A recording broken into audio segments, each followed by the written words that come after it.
তো আমি প্রথমে গেলাম টিকিট কাউন্টারে, যাই বললাম যে ডাইরেক্ট কি চিটাগাংয়ের কোনো টিকিট আছে চট্টগ্রামের? কয় হ্যাঁ একটা আছে। যখন বললাম মন তো একবারে খুশি হয়ে গেল। তারপরে মনটা একটু আপসেট হয়ে গেল, কারণ সিট দিছে একবারে সবার শেষে, একবারে সবার শেষে, ড্রাইভারের লাইনের একবারে সবার শেষে। এটাতে আফসোসও করা যাবে না, কারণ আমার তো ধারণার বাইরে, কারণ আমি তো ধারণা করছিলাম যে টিকিট আমি পাবো না, হয়তো এখান থেকে আগে ঢাকা যাইতে হবে, ঢাকা থেকে তারপর চিটাগাং ভাঙে ভাঙে যাইতে হবে। কিন্তু ওখানে যাওয়ার পর একটা আশার আলো দিছে যে না, সিট আছে, কিন্তু সবার শেষে।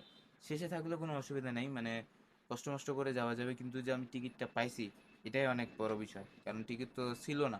আর যে ব্যক্তি মানে যাইতে চাইছিল উনি বলছিল যে আরো 2 দিন পর যাবে, মানে উনি সিওরিটি ছিল, কিন্তু কোনো একটা সমস্যা চলে আসছিল, বা উপর থেকে কোনো একটা আদেশ ছিল যে না তোমার যাওয়ার দরকার নেই, আরেকজন আছে, ওর যাওয়া খুব প্রয়োজন, ওর যাইতেই হবে।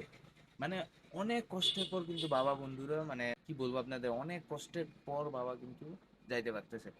এটাই শেষ, কারণ এটা যদি না যেত বাবার কিন্তু একটা আফসোস থাকতো। এটা কিন্তু বাবার ছোট ছিল, পিসিটা কিন্তু বাবার ছোট, দাহর সময় তো যাইতে পারে নাই, শেষ মুখও দেখতে পারে নাই। তো এই শ্রাদ্ধে যাওয়ার কিন্তু খুব ইয়া ছিল, যদি না যাইতো অনেক কষ্ট পাইতো। তো ভগবানও মনে হয় বলছিল যে যাও, তোমার জন্য ইয়া আছে, তো সেই জন্যই সিটটা পাওয়া গেছে, নালে কিন্তু পাওয়া যাইতো না। এমনিতেও কিন্তু আবার ঈদের ছুটি শেষ, সবাই কিন্তু আবার ঢাকা চিটাং যে যার ফর্মে ছিল সে সেখানে চলে যাচ্ছিল। তো সেই জন্য ভগবানের কি ইয়া, টিকিট পাই গেছে বাবা, শেষ হইলেও সমস্যা নেই, কষ্ট মষ্ট করে চলে যাবে, কিন্তু সারা জীবনে একটা আফসোস বোধটা দূর হবে। তো এই যে বন্ধুরা, বাবা আসলে আমি দেখাবো, বাবা কিন্তু একবারে বাসা থেকে ব্যাগ ট্যাগ নিয়ে সব চলে আসবে। তো ওখানে যাওয়ার জন্য কিছু মানে কাপড় চোপড়ও নিছে, যেগুলো ফর্মে লাগে, অনুষ্ঠানে সময় লাগে।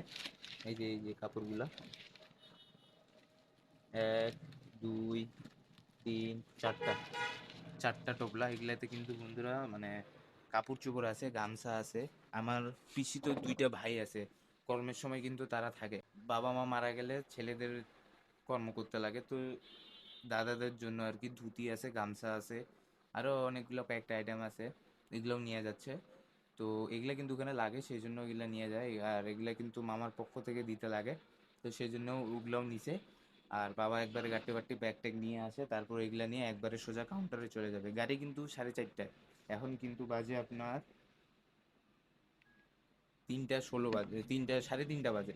তো 4:30টায় গাড়ি, এখানে আমাদের বাড়ির পাশেই কাউন্টার, শহরের পাশে, আমাদের মেন রোডের পাশেই কিন্তু বাড়ি, মেন রোডের পাশেই। তো বেশি সময় লাগে না এখান থেকে, আর 4 থেকে 5 মিনিট সময় লাগে, তারপর কাউন্টারে ডাইরেক্ট চলে যায়। তো সেটা নিয়ে অসুবিধা নেই, বাসায় গেছে এখন, ফ্রেশ ট্রেশ হয়ে খাওয়া দাওয়া করে একবারে ব্যাগ ট্যাগ নিয়ে আসে, তারপর যাবে।